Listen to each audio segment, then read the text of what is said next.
Hello everyone, it is Halloween and it's GeoRant time. I forget the rant.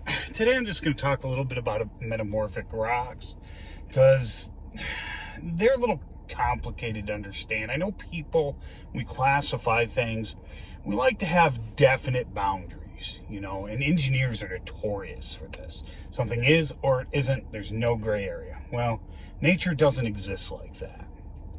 And we have to acknowledge gray areas. But in order to acknowledge a gray area, we have to have a decent definition of what is outside that area. And, you know, you can't define things through exclusion. That's not how you define things.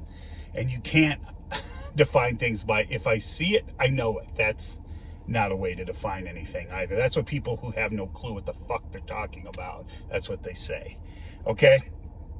So, metamorphic rock. What is a metamorphic rock? Well, metamorphic rock, and this is an oversimplistic definition, is a rock that has experienced significant pressure and heating to alter the mineralogy of the rock to some degree, but without melting it.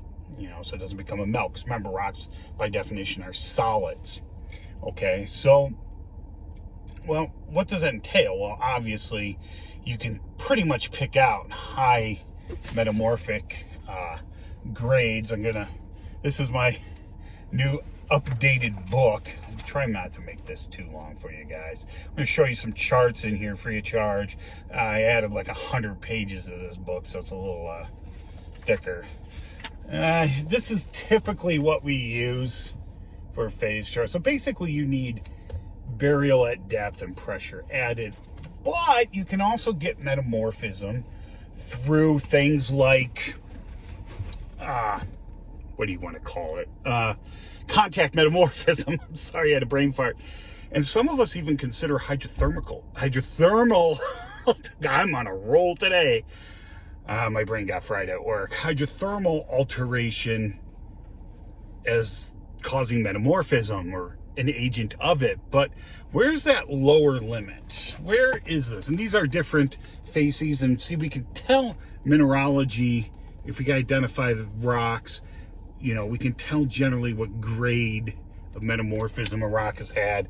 Eventually, if they're metamorphosed high enough, just about any rock will become a gneiss. Okay, there are exceptions to this, like carbonates and pure, like quartz, arenites, quartzites, things like that. But any mudstone pretty much will. Any igneous rock pretty much will. So it can be kind of hard to tell origin. There are ways, but those are talks for other times.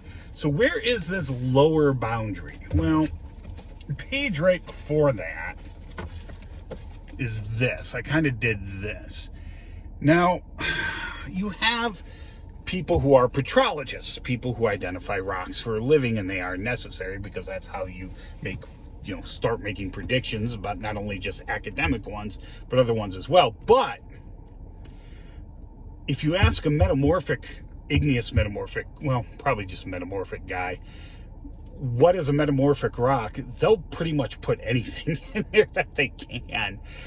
Even the most rocks that are just barely beyond lithified. Lithification is a process of turning sediment into rock or melt, cooling to become rock. Metamorphic rocks don't become lithified because they're from pre-existing rocks.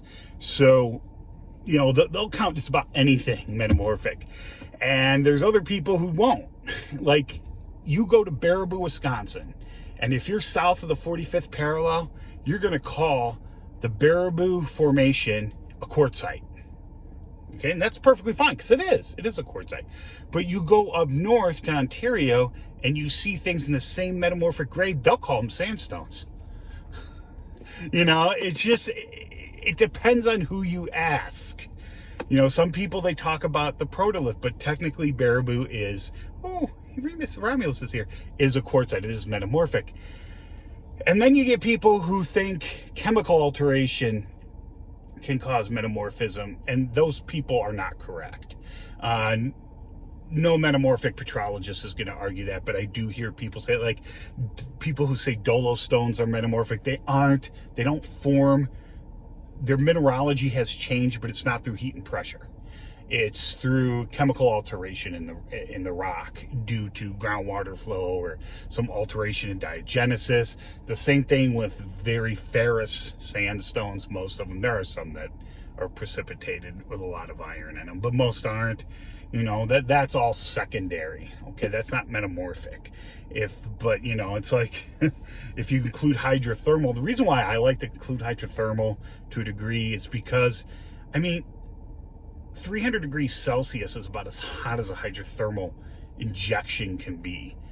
The lowest temperature of a melt, a magma, can be 600 degrees. I'm talking Celsius. So there's not much difference here. You got that 300 degree area. And can there possibly be hydrothermal rocks hotter than that and melts lower than that? You know, hotter than 300, melts lower than 600? Sure, I'm sure there can be. We just aren't aware of them. And in our experiments, we don't have the right conditions to form them, but they may exist. That is a possibility. So, you know, metamorphic rocks are kind of hard to, you know, pin down unless they're highly metamorphosed, and that's why we don't have a lot of them. At least that's my theory, because basically every metamorphic rock, with a couple exceptions like migmatites, most of us consider those metamorphic. They have crossed that line to partial melting, but they haven't fully melted. There's two kinds there, but basically this is all your metamorphic rocks. That's basically them, okay, up here. All right, so, you know, you can define and split or lump things where you want based on your needs, and there's a lot of people that do that. You have lumpers and splitters and things like that. I'm kind of in the middle with a lot of things, but I'm adamant about some things. Like, I believe we should classify rocks based off lithology. We can interpret them how we need to based on evidence in lithology, but we shouldn't use interpretation to guide our classification. And that is something that was a problem in the early days, and we've kind of got away from that. And then every once in a while someone tries to lump it back in there. But, you know, same thing with geochemists. No offense to any of you guys, but there's no way I can go to a rock outcrop while making a geologic map and go, oh, that smells like it's got a higher concentration of O18. Oh, it sounds like it's got a higher concentration of O16, although they look and are chemically pretty much the same. So there must be different formations, right? No, okay? That's not how we divide rocks. Geochemists can do that in their own little world for their purposes, but we don't make geologic maps like that, okay? We base it off lithology. We base it off what the physical characteristics of the rock are, and to do that, you've got to take interpretation out of it.